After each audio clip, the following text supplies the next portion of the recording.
పరిశుద్ధ గ్రంథమైన బైబిల్లో నుండి ఒక లేఖన భాగాన్ని మనము చదువుకుందామండి.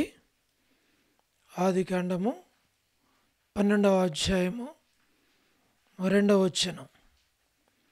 ఆదికాండము 12వ అధ్యాయము 2వ వచనం నేను చదువుతున్నాను, గమనించాలి అని మనవి. నిన్ను గొప్ప జనముగా చేసి నిన్ను ఆశీర్వదించి నీ నామమును గొప్ప చేయుదును, నీవు ఆశీర్వాదముగా నందువు. దేవుడు ఈ లేఖన భాగమును మనందరి నిమిత్తమై ఆశీర్వదించును గాక.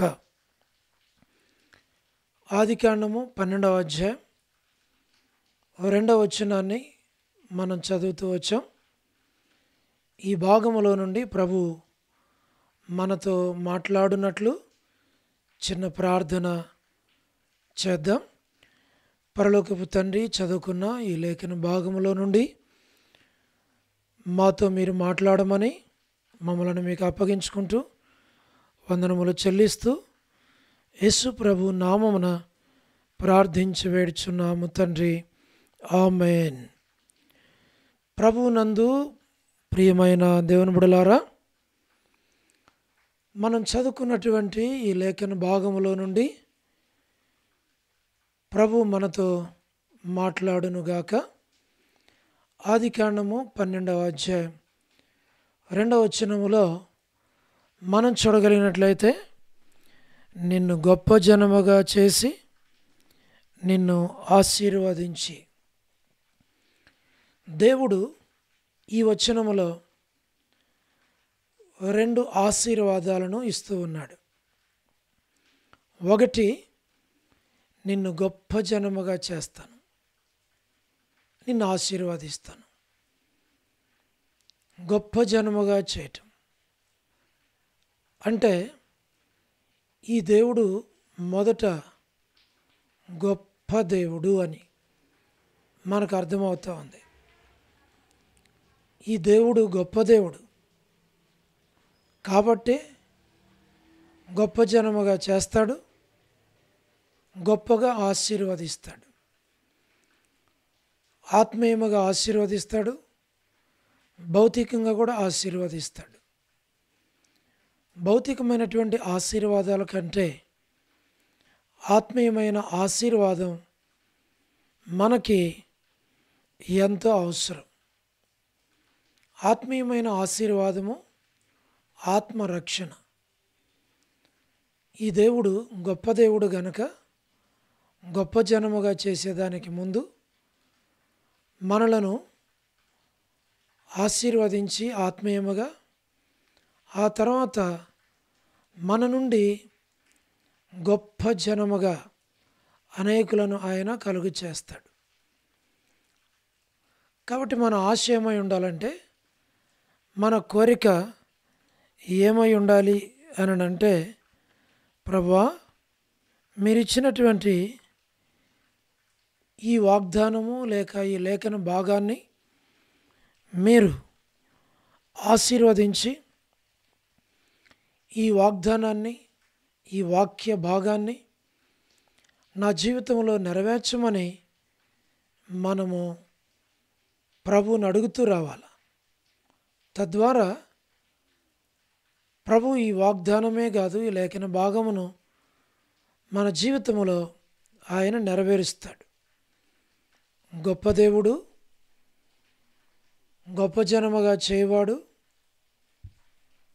నిన్ను గొప్ప జనముగా చేసి నిన్ను ఆశీర్వదిస్తానన్న దేవుడు. ప్రభువా నన్ను గొప్ప జనముగా చేయి. మొదట మరి నన్ను ఆశీర్వదించు, ఆత్మలో ఆశీర్వదించు, నేను అనేకులకు ఆశీర్వాదకరంగా ఉండునట్లుగా చేయి ప్రభువా అని అంటే ప్రభు చేస్తాడు, తప్పకుండా చేస్తాడు.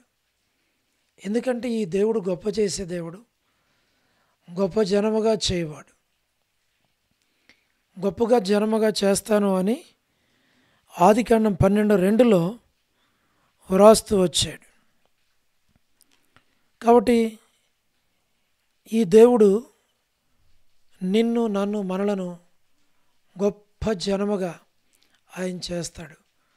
అలాగ చేయమని మనం అడగాల. తర్వాత ఈ గొప్ప జనముగా చేసే దేవుడే హెబ్రీయులకు రాసిన పత్రిక 2వ అధ్యాయం 3వ వచనములో ఆయన గొప్ప రక్షణను అనుగ్రహించువాడు. రక్షణ ఎంతో గొప్పది. ఎంత గొప్పది అని అంటే దేవుని ప్రేమ ఎంతో గొప్పది కాబట్టి ఆయన రక్షణ గొప్పది. గొప్పదైన రక్షణను అనుగ్రహించి ప్రతి వారిని రక్షించేవాడు. తద్వారా వారు అనేక గొప్ప జనముగా చేయబడతాడు. గొప్ప దేవుడు, గొప్ప జనముగా చేయవాడు, గొప్ప రక్షణను అనుగ్రహించువాడు. ఆయన గొప్ప రక్షణను కోరుకునే వారికి అనుగ్రహిస్తాడు. ఇదేనో ఈ రక్షణను నువ్వు కోరుకుంటే ఈ గొప్ప రక్షణను ప్రభు నీకు, నీ కుటుంబానికి అనుగ్రహిస్తాడు. ఇది రెండవది.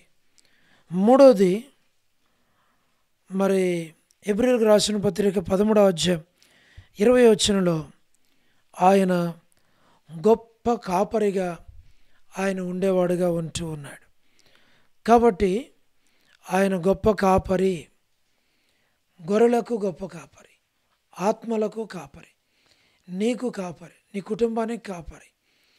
కాబట్టి 23వ కీర్తన 1లో రాయబడింది, యెహోవా నా కాపరి, నాకు లేమి కలగదు. ఆయన నీకు కాపరిగా ఉంటే ఆత్మీయముగా, శారీరకంగా, అన్ని విధాలుగా ఆశీర్వదించబడతావు, దీవించబడతావు. ఇట్టి గొప్ప కాపరిగా కలిగి ఉండు. ఆయన కాపరిగా నీకుంటే నీవు ఆయన గొర్రెవుగా జీవించాలి అని వాక్యం జ్ఞాపకం చేస్తూ ఉంది. కాబట్టి ఆయన ఎవరు అనంటే, ఒకటి గొప్ప దేవుడు, గొప్ప జనముగా చేయవాడు. అంతేకాదు గొప్ప దేవుడు, గొప్ప రక్షణను అనుగ్రహించేవాడు. అంతేకాదు ఆయన గొప్ప దేవుడు, మరి గొప్ప కాపరిగా నీకు ఉండాలని ఇష్టపడుతున్నాడు. తర్వాత 4వది చూస్తే ఆయన గొప్ప దేవుడు ఇక్కడ గొప్ప వెలుగుగా ఉండాలి అని ఇష్టపడుతూ ఉన్నాడు. అపోస్తలుల కార్యములు 22:6 వచనములో ఆయన గొప్ప వెలుగు, లోకమునకు వెలుగు, నీ కుటుంబానికి వెలుగు, నీకు వెలుగు, వ్యక్తిగత జీవితానికి ఆయన వెలుగు. ఆయన చీకటిని ప్రారదోలువాడు, మరి అంధకారమును తొలగించువాడు, వెలుగుతో నింపువాడు. ఆయన లోకానికి, కుటుంబానికి, దేశానికి వెలుగు. మరి నీ జీవితానికి వెలుగై ఉన్నాడా? లేనట్లయితే ఆయనను కోరుకో.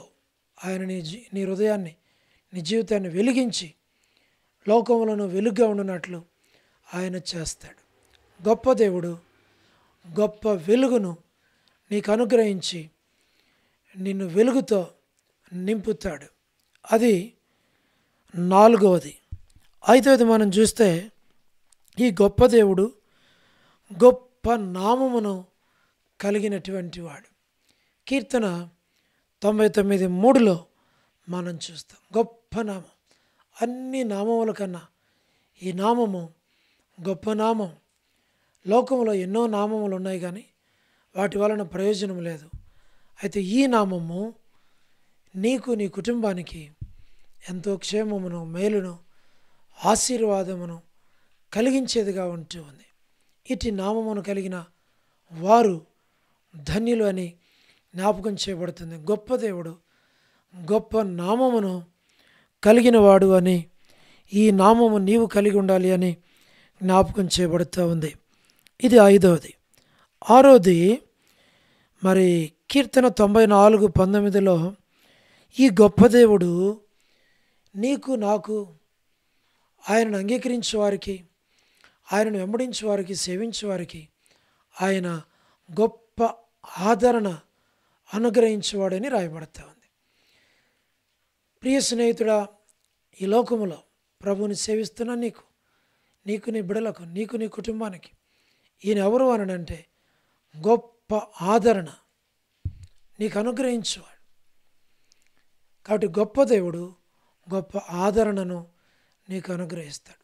ఆదరణ లేకుండా ఉంటే ఈ గొప్ప దేవుణ్ణి నువ్వు ఈ ఆదరణను అడిగితే ఆయన నిన్ను ఆదరించి గొప్ప ఆదరణతో నిన్ను బలపరిచి నడిపిస్తాడు. ఇది 6వది.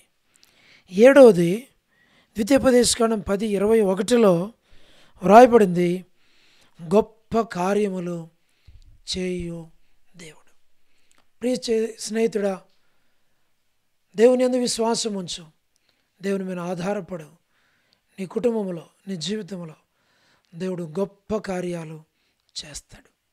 గొప్ప దేవుడు 7 గొప్ప కార్యములు చేసి నిన్ను, నీ కుటుంబాన్ని దీవించి ఆశీర్వదిస్తాడు. మేము మీ కొరకు ప్రార్థన చేస్తాం.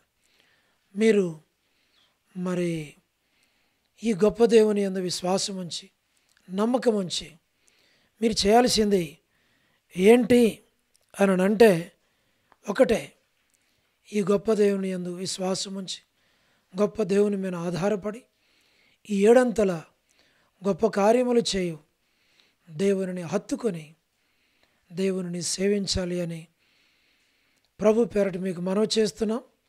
అలాగే దేవుడు మిమ్మును, మీ కుటుంబాలను దీవించునుగాక. చిన్న ప్రార్థన చేస్తాం.